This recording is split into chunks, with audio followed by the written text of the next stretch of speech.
Hello, people. How's it going?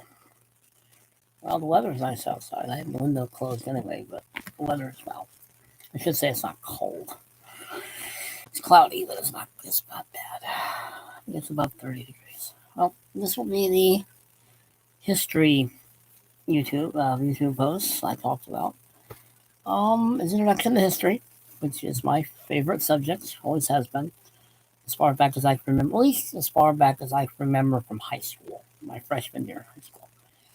I went to Valencia High School, California, Anaheim, California. Mr. Cyrus's class, he got me into world history, and I haven't looked back since. I find history fascinating. I mean, I find it. I have no, I've had boring teachers, believe me. I've had boring history teachers, and I had one at a place I won't mention because I'll be nice. But he managed to make history kind of dull. The other history teacher I had there was good. I liked Mr. Brookerman. He was a good history teacher. I took a lot of his classes when I was at Century College. But I've always liked history, ancient history, modern history. You name it, I like it. I mean, I'm fascinated by history because it is, well, lack of a better way of putting it, it's the story of people, even though people drive me crazy. But anyway, so what is history?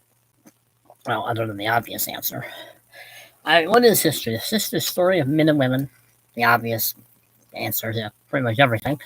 It's the story of civilization. Civilizations coming, going, rising and falling. Small civilizations, little, small city-states, kingdoms, empires. Um, it is the story of civilization, which is fascinating. I mean,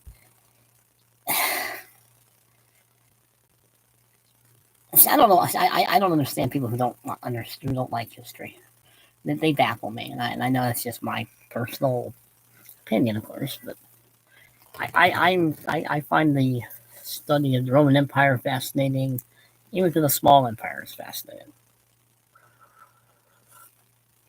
It's the story of religion and philosophy. I mean, I don't think you can separate religion and or philosophy from any aspects of world history, or the lack of a religion or a philosophy in world history. Soviet Russia, China, I think Russia now. I think Russia now is pretty almost, but Soviet Union was a tyranny, like North Korea is a tyranny, and like China is a tyranny, and I don't want to hear it. It is. But the story of philosophy, religion, civilizations. I have my notes, of course. War and peace. I mean, I've always believed that you want to know the best, the worst, and everything in between of humanity. Study war. Study military history. Study the armies, the men who fought them, the civilians who had to put up with it and had to endure it. Military war history probably is the most interesting because you are getting a huge sampling of the good of people and the worst. I mean, the good would be, I don't know, like Florence Nightingale and Mary Walker during the Civil War. And the worst, of course, be the Holocaust. I mean, you want to study human nature at its best and at its worst is war. You can't escape it. That's why it's called War and Peace. I mean, see, when I took Mr. Cyrus's class, he made the ancient civilizations interesting because he started with that: the Romans, the Egyptians, the Chaldeans, the Sumerians, the Phoenicians, the Jews. I think he talks about the Jews. It's been so long. It's been 40 odd years. 40 odd years. I'll be 59 next year or next month. 59 next month. Anyway, but he made it all interesting. I know he got up to World War One because somehow, someway, he got me to play Woodrow Wilson in a class skit. I look nothing like Woodrow Wilson. Not even back then did I look like Woodrow Wilson. But I remember him somehow getting me to do the speech he gave. I forget what it is, off the top of my head. All that other stuff I got in there. But he made history interesting. And I haven't stopped since. I mean, The story of destruction and creation. I mean, war would be the destructive part, and creating his monuments and buildings and civilizations and literature and sculpture, paintings, architecture, and the destruction of those things. That's what makes history interesting, all that and everything else. The natural world is historically interesting because you can't escape the fact that we're in the world. We are on a planet of other creatures that aren't humans, with 4 legs and a tail. But then I put the last one, the story of the universe, which overall that is what history is so fascinating. It's the story of people. And I know that sounds basic. That sounds. I think that's why it doesn't interest people, because they look in the mirror and they see nothing historical about their lives. Well, every life, in my mind anyway, every life lives in a historical moment of that day and age. You may not be part of the major parts of history, but you're alive during it. So you are a minor player in that, as you are there. I mean, what isn't history? Nothing. There's nothing that's not historical to me. Math. I love the history of math. I'm using it as an example because that's the best example of it. Nothing is not historical to me. I find math fascinating because of the historical nature of it, of the people behind it. Pythagoras and Archimedes and I want to say Richard Feynman, but he was a physicist, not a mathematician. But Einstein and Pascal and Newton and Fermat. I think that's how you spell it. Excuse me. I mean, the list could go on and on about what is history. History to me is a fascinating subject because it is about people. It's about the good in people, the evil in people, the in-between moments of people. Individuals, human beings are made of good and bad, and sometimes in the middle. That's mostly where most people, I think, fall. It's in the middle. Because you're either good or you're. No one is completely good, and no one is completely evil. Okay, maybe a few people, Hitler, Stalin, Mao. But to me, history has always fascinated me because it's.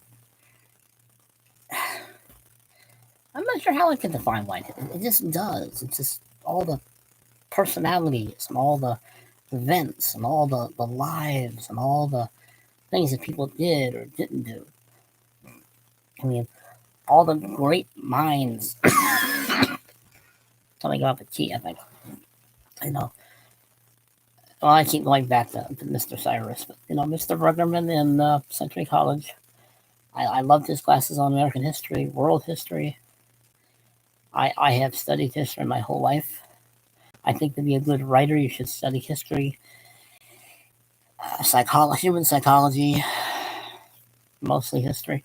I think a good writer studies history and finds nothing boring about it. As I've said before, I've had boring history teachers. Believe me, I've had them. I'm sorry. This guy managed to make history boring. I don't know how he can do that, but he managed. I think it was a lot of ways his style of teaching was kind of, I won't say pedantic, but it was kind of flat. There was no sense of, I don't know. Anyway, but I have never found a dislike of any aspects of history. People always ask me, well, what part of history do you like? What era? And I always have a hard time. I always pick certain eras just because that's what they want to hear. Because if I say all of it, everybody says that. But I will study almost all of it. I have tons of books in here. And I always tell people the American Civil War, World War II. Excuse me again. Man. Also drank something that's making me belch a lot. But now, granted, those two are probably the primary things I started out with. I mean, when I was in Florida, I would be reading the Bantam War books all over the place and the Joe War books.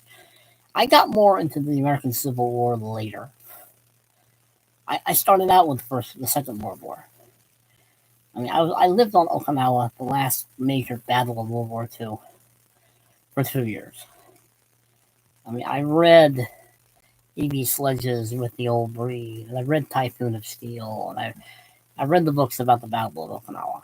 Um, I, over time, it took me a while to get a lot of it, but I think I do have a problem reading more books on Vietnam, only because I get tired of the politicization of it. The American soldier did not lose the Vietnam War. The politicians did. Sorry, but they did. Politics lost that war, not the American soldier. But I do have some books on the Vietnam War. I just don't have a lot. I mean, I don't have tons of them, but I have to have a particular reason to get into the Vietnam War. I mean, I've slowly, over the last few years, slowly been collecting books on the Vietnam War. My cutoff point was always the Korean War. Everything from the Korean War back. And slowly, in the last few years, I've sort of catching up with the last few, making them more and more important. I mean, I studied off and on things after the Korean War, but mostly it was the stuff before it. I mean, but I don't find history boring. I don't understand. I'm going to try to make these lectures I'm going to do on history not boring. I'm going to try not to bore people, because I think it's easy to bore people with history, because people get into this. People start teaching names and dates and places as if that's the whole story. No, that's the foundation of the story, but that's not really teaching history. Mr. Cyrus he taught a lot of the foundation. I became more interested in everything else after a while, which is the mark of a good history teacher, is they get you interested in things outside of what the teacher is teaching. So there's that. But put this stuff away. But I'm hoping that this series, I'm not sure how long I'm going to do it, but I'll try to do as much as I can, is going to be interesting on historical. I'm going to try to also talk about historical-based movies. That should be interesting too. You know, the good historical movies like The Longest Day, Bridge Too Far, Tora, and then the bad movies like Braveheart and Anzio, and I'm sure there's one more I'm thinking of. Because believe me, there are some bad history movies out there. Battle of the Bulge, which it's not really bad if you kind of realize it's more of a symbolic movie, as far as I see it anyway. Braveheart is wrong, historically wrong to the point of ridiculous. Cromwell would be one of those movies where it's somewhere in the middle. That's the English Civil War for you non-English Civil War types who don't know who Cromwell is. Oliver Cromwell. But I'm going to talk about movies. I'm going to talk about books. I'm not just going to talk about history. I'm going to talk about the movies, the books. I'm going to try to make it interesting. And hopefully I don't bore people too much. And part of the problem I'm having is this chair. It's so worn out and my posterior is not happy. I got to get a cushion or something. I'm getting old. I'm 59. Well, 59 next month. I'm not old, though. I've never felt old. Actually, I feel better in my 50s than I ever did in my 40s. But anyway. I mean, I think the next lecture will be on a movie, on a historical movie to keep this series going. Because there are some good movies out there. Longest Day is a good movie. I mean, A Bridge Too Far is a good movie. Dunkirk was a good movie. I like Dunkirk. I thought it was a pretty good movie with Kenneth Branagh.